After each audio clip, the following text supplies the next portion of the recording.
El próximo día 1 arranca la edición 21ª de las Jornadas de Banda Deseñada y lo hará con la inauguración de las diferentes exposiciones y con la entrega del Premio Ourense. Esta mañana se presentaba el programa. Un programa que mantén os esquemas un pouco do que veu sendo ata agora a tradición das xornadas, unha base importante no que se refire a exposicións que andan sempre entre 8 e 10 e unha serie de actividades paralelas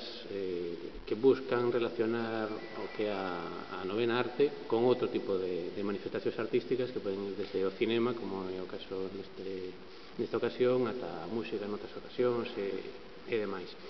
En unos días la ciudad se verá cubierta de viñetas y las propuestas van desde las monográficas de Miguel Brieva, Juanjo Sáez y David Rubín a la proyección de la galardonada película de animación Vals con Bashir.